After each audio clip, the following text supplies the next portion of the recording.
자, 여러분 안녕하세요. 오늘은 협심증과 심근경색, 관상동맥 질환, 허혈성 심장병 이것들이 다 무엇인가 하는 부분에 대해서 좀 정리를 해서 말씀드리도록 하겠습니다.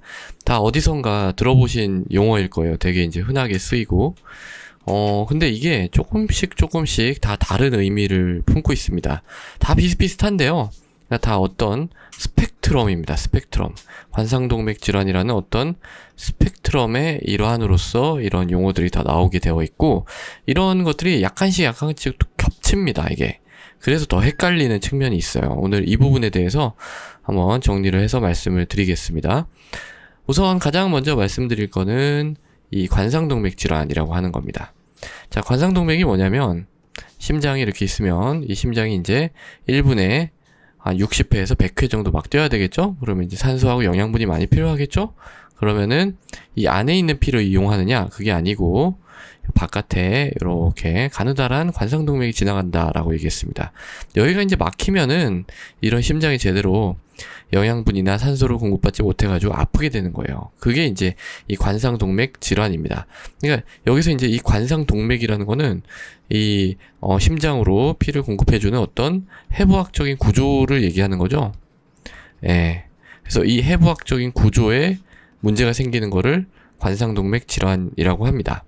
근데 이 구조에 문제가 생기면, 예를 들어서 여기가 이제 동맥경화가 생겨 막혀요. 그럼 이 뒤로 피가 안 가잖아요. 그럼 이쪽 심장이 아파하겠죠. 이렇게 이제 이게 이제 허혈입니다. 허혈. 피가 덜 가는 거예요. 피가 모자란 상태. 그러니까 관상동맥이라는 그런 해부학적인 구조의 문제로 인해서 심장이 피가 모자란 상태. 그 상태가 허혈 상태입니다.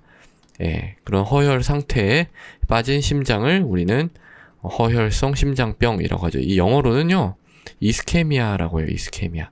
이거 갖다 그대로 그냥 한국말로 쓰기도 합니다. 옛날 책 같은 거 보면은 이걸 이제 이스키미아 막 이렇게 이제 쓰기도 하는데, 이게 다 이제 피가 모자라다 이런 뜻입니다. 그러니까 이거랑 이거는 같은 말이에요. 사실은 같은 말의 다른 측면입니다. 관상동맥이라는 이 구조 자체에 좀 방점을 찍어서 이제 표현을 하면 그게 이제 관상동맥 질환이고요. 그걸로 인해서 나타나는 그런 어떤 결과적인 상태, 즉 심장이 피가 모자란 상태가 됐다라고 하는 거에 초점을 맞추면 그게 이제 허혈성 심장병이 되는 거죠. 자, 그러면은 지금부터가 진짜예요. 요거 두 개 말씀드리려고 하는 거예요. 뭐냐면 협심증입니다. 협심증. 자, 협심증이라는 거는 뭐냐면, 이거는 마찬가지로 이것도 관상동맥 질환의 일부고요. 허혈성 심장병의 일부예요. 근데 개념이 약간 조금 다릅니다. 제가 한번 일단 말씀을 드려볼게요. 그러니까 심장 근육이 필요로 하는 산소의 양을 이 관상동맥 혈류가 맞춰주지 못해서 흉통이 나타나는 거를 협심증이라고 합니다. 자, 다시 한번요. 심장 근육이 필요로 하는 산소의 양을 이 관상동맥 혈류가 맞춰주지 못하니까 이 심장이 아파해서 가슴 통증, 흉통으로 나타나는 것을 뜻합니다. 제가 이 말에서 뭐를 생각을 해볼 수가 있냐면요. 이건 이제 수요와 어떤 공급의 균형에 관련된 그런 좀 뜻이 내포되어 있습니다. 예. 그리고 흉통이라고 하는 그런 증상이 나타나야 되는 거죠. 예. 자, 이 수요라는 건 뭐냐면 심장 근육이 필요로 하는 산소의 양입니다. 공급이라고 하는 것은 이 관상동맥이 공급을 해주는 거예요. 원래 얘가 이제 잘 균형이 맞아야지 우리가 심장이 적절하게 일을 하면서 살 수가 있습니다. 근데 지금 수요가 더 많고 공급이 부족한 상태가 되는 거예요. 그러면은 경제학에서는 간단하죠. 가격을 올리면 되는 거잖아요. 공급해주는 쪽에서. 근데 우리 뭐 심장에선 그런 게 없으니까 아픈 거죠. 증상이 나타나게 되는 겁니다. 그게 이제 그러니까 이것도 사실은 이 관상동맥 질환 때문에 생기는 거죠.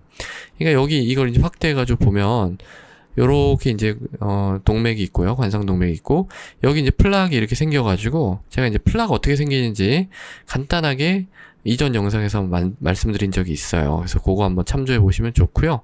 그래서 이쪽 피가 뭐 이만큼 가다가 이 플락에 막혀 있으니까 이만큼밖에 못 가잖아요. 그러니까 이쪽으로는 피가 잘 전달이 안 되겠죠? 그 허혈 상태에 빠져서 아픈 게 협심증입니다.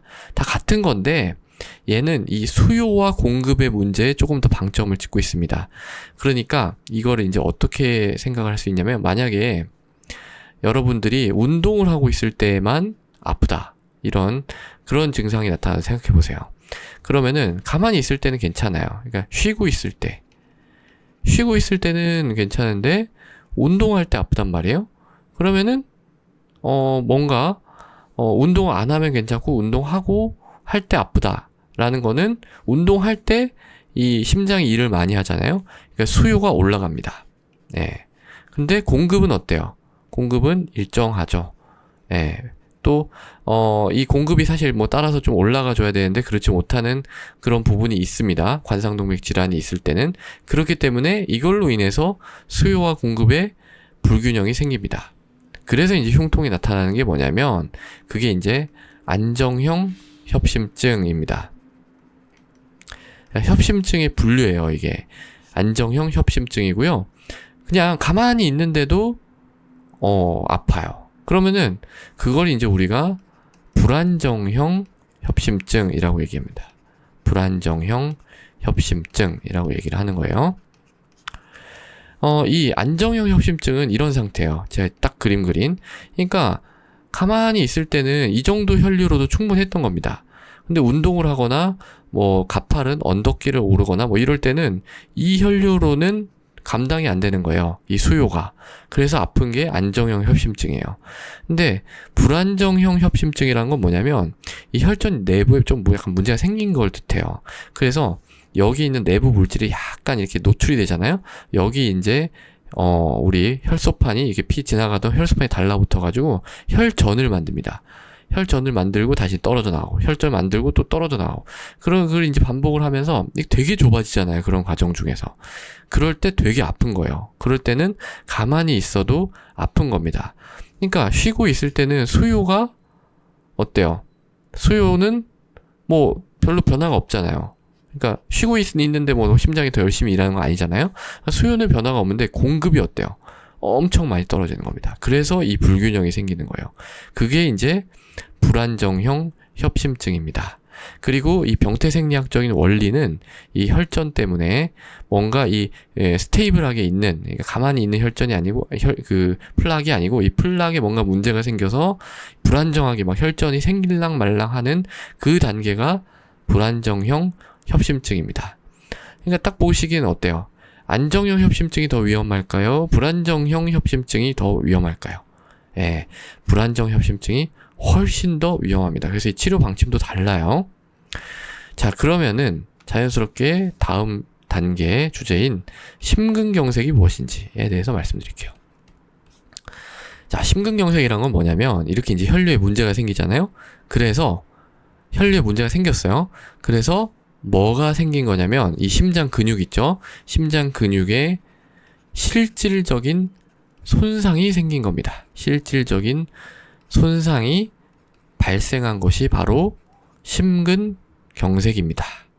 예, 그러니까 불안정형 협심증이나 뭐 안정형 협심증이나 이게 이제 안정형 협심증은 뭐 부족해서 수요 공급 문제로 이제 흉통이 생기고, 불안정형은 쉬고 있을 때도 이 혈전 때문에 아주 매우 좁아질 수가 있기 때문에 그때 이제 아프고 이런 건데, 심장 근육 자체가 막 부서지거나 이러진 않아요. 근데 심근경색은 얘가 이제 어느 순간 꽉 막히잖아요? 그러면은 피가 못 가죠. 예, 그러면은 어떻게 되겠어요? 심장 근육이 실질적인 손상을 받게 됩니다. 그러면서 심근세포가 죽어나가면서 이 세포 내에 가지고 있었던 효소들을 방출합니다. 예. 그래서 이 CKMB라든지 트로포닌이라든지 하는 그런 응급실에서 하는 키트 검사가 다 이 효소를 잡아내기 위해서 하는 검사예요. 그래서 여러분 가슴 아파서 응급실 가시면 이 효소 검사를 아마 반드시 할 겁니다. 그래서 이게 올라가면 심근경색이라고 진단을 할 수가 있어요. 네. 반대로 얘기하면 이 심근경색에서는 무조건 이 효소가 올라가야 돼요. 이게 올라가지 않으면 심근경색이 아닙니다. 네. 왜냐하면 심근에 실질적인 손상이 발생하지 않은 것이기 때문에. 그래서 여러분 그 심근경색 의심되는 환자 오면은 어떻게 해요? 이 심근 효소를 측정하고요. 그때 설사 안 올랐다 할지라도 그냥 뭐 집에 가시라고 하는 게 아니고 연속적으로 여러 번 검사를 합니다. 왜냐하면 그 이후에 이제 효소가 오를 수도 있기 때문에 그렇습니다. 그리고 이 심근경색은요, 그냥 생뚱맞게 딱 발생을 할 수도 있지만 그게 아니고 불안정형 협체가 이제 혈전 딱 이렇게 발생했다가 씻겨내려 뭐 이런 얘기 했잖아요. 근데 이 혈전이 여기를 이렇게 꽉 막아버리면 그게 이제 심근경색으로 넘어가는 거예요. 예. 그래서 여러분 이 불안정형 협심증하고 심근경색 이 두 개를 따로 떼가지고 우리가 뭐라고 부르냐면 급성 관동맥 증후군 이렇게 따로 또 부릅니다. 영어로는 acute coronary syndrome 이렇게 이제 되는 거죠. 요 이제 두 가지 질환은 의사든 간호사든 굉장히 얼얼트하게 봐야 된다라는 그런 뜻입니다. 급성으로 생긴 관동맥 증후군. 요거는 이제 사망과 직결이 될 수 있기 때문에 굉장히 주의 깊게 잘 환자를 모니터링을 해야 되는 그런 질환이 되겠습니다. 자, 그래서 이제 정리가 되셨죠? 관상동맥 질환이라는 거는 이 관상동맥에 뭐 문제만 있으면 다 관상동맥 질환이에요. 수요 공급에 뭐 문제가 없어도 되고 뭐 그렇습니다. 그 허혈성 심장병은 허혈 상태에 빠진 거를 이제 허혈성 심장병이라고 하죠. 그러니까 뭐 그럴 수도 있어요. 이게 제가 아까 같은 말이라고 했는데 뭐 그렇지 않은 경우도 있을 수 있습니다. 뭐 굳이 따지자면 관상동맥에 아주 미미한 어떤 질환이 있어요. 아주 미미한. 그러면은 이거는 관상동맥 질환은 있는 거죠. 그렇지만은 심장이 이것 때문에 허혈 상태에 빠지진 않잖아요. 그러니까 관상동맥 질환은 있지만 허혈 상태에 빠지지는 않을 수도 있는 겁니다. 예. 그리고 협심증이라는 거는 수요 공급의 균형의 문제라고 했죠. 그래서 운동할 때 나타나는 거를 운동하거나 뭐 언덕길을 올라갔을 때 나타나는 거를 안정형 협심증, 가만히 있을 때 나타나는 거를 불안정형 협심증이라고 합니다. 근데 사실은 이 협심증이 수요 공급의 문제이기 때문에 관상동맥에 문제가 없어도 생길 수 있습니다. 그 대표적인 게 뭐냐면 빈혈이에요, 빈혈. 예. 빈혈일 때 여러분 흉통 생길 수 있습니다. 가슴이 아플 수 있다니까요. 왜냐면 수요 공급에 문제가 생기거든요. 빈혈일 때는. 그러니까 수요는 뭐 이렇게 그대로 있는데 공급. 그러니까 빈혈이면 산소로 운반을 제대로 못 해주거든요. 이거는 이제 헤모글로빈이 떨어져서 그런데 관상동맥에 문제가 있지 않고 헤모글로빈이 떨어져서 문제가 생겨서 협심증이 생긴 것도 우리가 협심증이라고 합니다. 그러니까 이거는 뭐 관상동맥 질환이든 허혈성 심장병 뭐 이런 거랑 개념이 약간 틀리죠. 그러니까 수요 공급의 문제고 그것 때문에 흉통이 발생하는 거를 협심증이라고 하는 겁니다. 그리고 이제 심근경색이라는 건 뭐라고 한다 그랬죠? 뭐가 어찌됐건 간에 이 심근에 실질적인 손상이 발생한 겁니다. 주로 이제 관상동맥 질환에 의해서 이 심근에 실질적인 손상이 발생하기 때문에 우리가 이 관상동맥을 주로 보는 거죠. 자, 그래서 어때요? 이 네 가지가 조금씩 의미는 다르지만 되게 많이 겹치고 뭐 일부분은 약간 다른 것 같기도 하지만 다 비슷한 것 같기도 하고 그렇죠. 그래서 사실은 이게 의대생이나 실질적으로 이 부분에 대해서 공부를 하고 있는 그런 레지던트 선생님들도 정확하게 잘 모르고 있는 경우가 많아요. 네. 오히려 환자분이 더 막 잘 알고 있는 경우도 있고 그렇습니다. 그런데 이제 이 원리를 잘 알면, 그러니까 제가 아까 이거 설명드릴 때 이 그림 그리가면서 원리 설명드렸잖아요. 혈전이 어떻고. 그래서 이제 이 기초, 원리 이런 걸 아는 게 중요한 것 같아요. 이걸 원리를 토대로 이해를 하다 보면 절대로 이걸 잊어버릴 수가 없거든요. 예. 그래서 앞으로 제가 이제 이 심장 쪽 협심증이라든지 뭐 이런 얘기를 많이 할 텐데 그거에 기초가 되는 내용입니다. 그래서 계속 얘기를 할 거예요. 계속. 제가 당뇨 할 때 보셨죠? 뭐 똑같은 얘기 계속 하잖아요. 계속 하지만 관점이 약간씩 다르죠. 그 이유가 이제 되게 중요한 내용이 하나 있고요. 그걸 이제 머릿속에 기본적으로 딱 이게 박아놔야지 그 다음 얘기를 우리가 진행할 수 있기 때문에 그래요. 근데 지금 이 심장에 대한 이야기를 진행하기 위해서 기초적으로 딱 알고 계셔야 되는 내용이 이겁니다.